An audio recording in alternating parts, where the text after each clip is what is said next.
আজি আমাৰ ৰাজ্যৰ শিক্ষা খণ্ডৰ বাবে বিশ্ব বেংকৰ পৰা আমি ২৭৫০ কোটি টকা ঋণ লবৰ বাবে সিদ্ধান্ত লৈছো। এই ঋণ ৯০% ভাৰত চৰকাৰে উভতাই দিব, অৰ্থাৎ ৰাজ্য চৰকাৰে উভতাই দিব লাগিব মাত্ৰ ২৭৫ কোটি টকা। টোটেল লোন হ'ব ২৭৫০ কোটি টকা আৰু ৯০% লোন ভাৰত চৰকাৰে উভতাই দিব, ৰাজ্য চৰকাৰে উভতাই দিব নালাগে।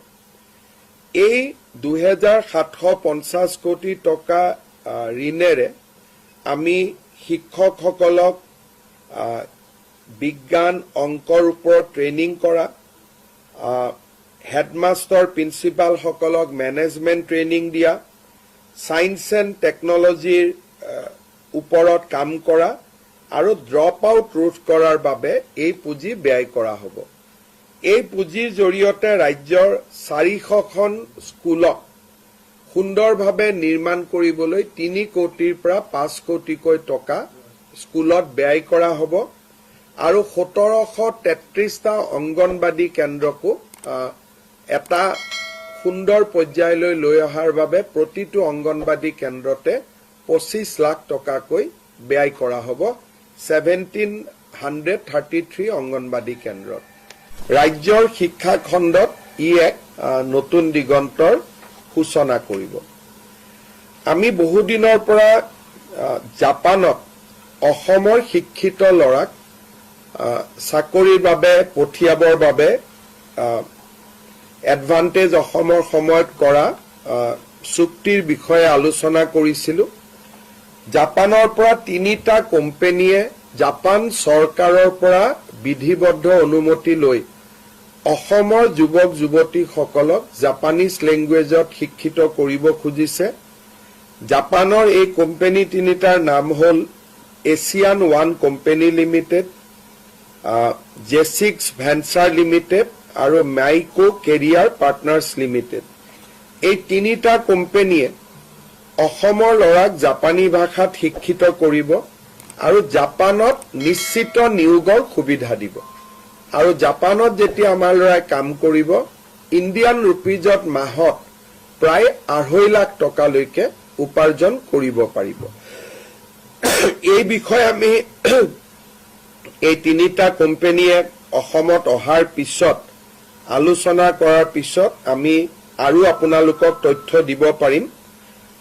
এই ট্ৰেইনিং প্ৰগ্ৰেমবিলাকত ৩-৩.৫ লাখ ৪ লাখ টকা পৰ্যন্ত খৰচ হয়। ইয়াক যাতে ল'ৰা ছোৱালীয়ে খৰচবোৰ বহন কৰিব পাৰে, সেইকাৰণে ৰাজ্য চৰকাৰে ১.৫ লাখ টকাৰ ৰাজ সাহায্য আগবঢ়াব।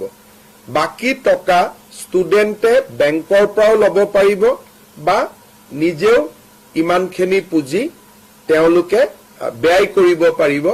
কাৰণ ৩ মাহ জাপানত দৰমহা পোৱাৰ লগে লগে তেওঁলোকৰ মূল বা যিটো বিনিয়োগ কৰিছিল সেইটো লগে লগে তেওঁলোকে উভতাই দিব পৰা পৰ্যায়ত আহি যাব। আমি প্ৰথম পৰ্যায়ত ৩,০০০ অসমৰ ল'ৰাক জাপানত চাকৰি কৰিবৰ কাৰণে জাপানীজ লেংগুৱেজ ট্ৰেইনিং দিব খুজিছো। আৰু বহুত সময়ত কোনোবা ল'ৰা ছোৱালী যদি জাপানতো যাব নোখোজে, জাপানৰ ইমান কোম্পানী এটা ইণ্ডিয়াত আহিছে, তেওঁলোকে ইণ্ডিয়াতো কাম কৰিব পাৰিব, জাপানীজ কোম্পানী ইন ইণ্ডিয়া। এই আঁচনিখন যাৰ নাম আমি CM ফ্লাইট বুলি দিছো, chief minister foreign language initiative for global human talent. এইটো আমাৰ এডভান্টেজ অসমত আমি ঘোষণা কৰিছিলো, আজি তাক আমি এটা সম্পূৰ্ণ ৰূপ দিলো। ইয়াৰ প্ৰত্যেকজন ট্ৰেইনিং লোৱা ল'ৰা ছোৱালীক ৰাজ্য চৰকাৰে ১.৫ লাখ টকাৰ স্কলাৰশ্বিপ দিব। আজি আমি আৰু এটা বহু ৰাইজৰ উপকাৰ হ'ব আমি সিদ্ধান্ত লৈছো। আপোনালোকে জানে যে আজিকালি গুৱাহাটী, ডিব্ৰুগড়, যোৰহাট, শিলচৰ বহুত মহানগৰীত মানুহ ফ্লেটত থাকে। যেতিয়া এবাৰ ফ্লেট নিৰ্মাণ হৈ যায়, তাৰ পিছত ফ্লেটটো পৰিচালনা কৰাৰ দায়িত্ব ফ্লেটৰ আৱাসীসকলৰ। ফ্লেটত বহুত ৰিটায়াৰ্ড মানুহ থাকে। যেতিয়া ফ্লেটবোৰত কেতিয়াবা ট্ৰান্সফৰ্মাৰ নোহোৱা হৈ যায়, কেতিয়াবা পানীৰ ডিপ টিউবৱেল বনাব লাগে, বা কেতিয়াবা ফ্লেটটোক মেৰামতি কৰিব লাগে বিল্ডাৰজনেতো মেৰামতি নকৰে বিল্ডাৰজনে তেওঁলোকক দি থৈ গুচি গ'ল ৰাইজে কষ্ট পায় সেইকাৰণে প্ৰয়োজন সাপেক্ষে ফ্লেটত সামূহিক কাম কোনো ব্যক্তিগত কাম নহয় সামূহিক কাম কৰিবৰ বাবে এতিয়াৰ পৰা এমএলএ সকলেও ফাণ্ড দিব পাৰিব আৰু ৰাজ্য চৰকাৰেও বিভিন্ন বিভাগৰ পুঁজি প্ৰয়োজন অনুসৰি দিব পাৰিব আনটাইড ফাণ্ডে হওক বা আন মিউনিচিপালিটিয়ে বিচাৰে কিবা ফাণ্ড দিব বিচাৰে তেওঁলোকে এতিয়াৰ পৰা ফ্লেটতো পুঁজি দিব পাৰিব আগতে আমি গাঁৱত দিওঁ নামঘৰত দিওঁ মন্দিৰত দিওঁ ৰাস্তাত দিওঁ কিন্তু ফ্লেটত আমি কোনো সহায় নকৰোঁ এতিয়া আমি ফ্লেটত সহায় কৰিব পাৰিম দুটা কণ্ডিশ্যন ফ্লেটটো বিল্ডাৰৰ অধীনত থাকিব নালাগিব ফ্লেটটো ছচাইটিৰ অধীনত থাকিব লাগিব দ্বিতীয়তে কামবিলাক কমন কাম হ'ব লাগিব যে গোটেই বিল্ডিংটো ৰং কৰা বা পানীৰ ব্যৱস্থা কৰা বা ফ্লেটত এটা মন্দিৰ নিৰ্মাণ কৰা বা ফ্লেটত এটা অডিটৰিয়াম নিৰ্মাণ কৰা যিবিলাক কমন কাম প্ৰত্যেকজনে ব্যৱহাৰ কৰিব পাৰে তেনেকুৱা ধৰণৰ কাম কিন্তু কোনোবাই যদি কয় যে মোৰ ঘৰখন ৰং কৰি দিয়ক সেইটো নোৱাৰে কিন্তু ফ্লেটৰ বাহিৰটো ৰং কৰিব লাগে তাত চৰকাৰে ইচ্ছা কৰিলে সহায় কৰিব পাৰিব দ্বিতীয়তে আমি নতুন ডিপাৰ্টমেণ্ট এটা কৰিছিলোঁ আমাৰ ষ্টাৰ্টআপৰ বাবে আজি আমি এই কামখিনি আগবঢ়াই ল'বলৈ ডিপাৰ্টমেণ্টটোৰ অধীনত আমি ডিপাৰ্টমেণ্ট অফ ইনকিউবেশ্যন আৰু ষ্টাৰ্টআপৰ অধীনত